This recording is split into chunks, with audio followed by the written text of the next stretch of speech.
Final round, final question, about 30 seconds each, please. You know, presidential biographers are always looking at the turning point in a life, the moment where an ordinary person went on the path to the presidency, the decisive moment. Congressman Kucinich, what's a decisive moment in your life? I would say the decisive moment in my life was when my family was living in a car in the inner city, and I thought about all the dreams that I could have as a child, and I decided at an early age that I was going to be someone, and I've had a lot of help along the way to get to this stage, but I can tell you, as president, the American people will have someone who remembers where he came from and has the compassion in his heart to lift up everyone to make sure everyone has a chance. Thank you.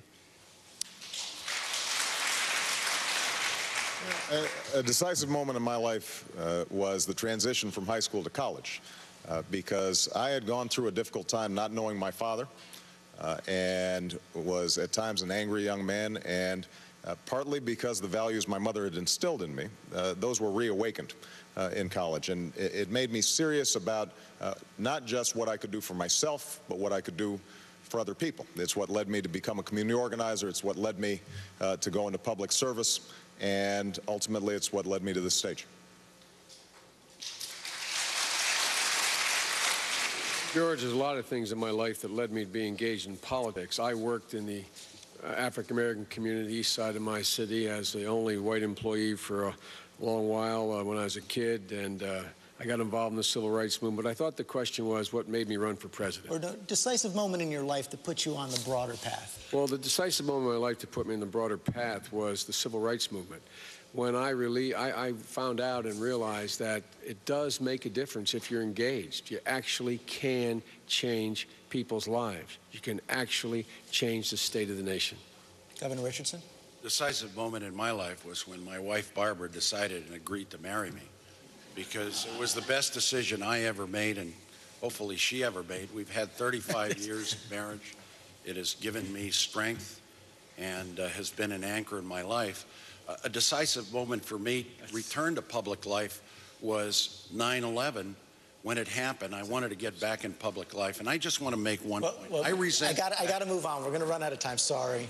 The decisive moment in my life came with the insightfulness of realizing that human governance is extremely complex and that representative government is broken. And there's only two venues for change.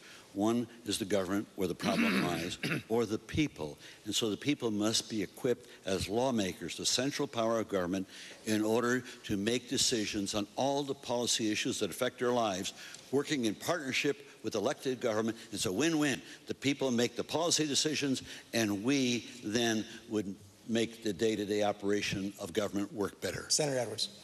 When I was a young boy, I came downstairs one morning. It was still dark outside. My father, who worked in mills all his life, was sitting at the kitchen table.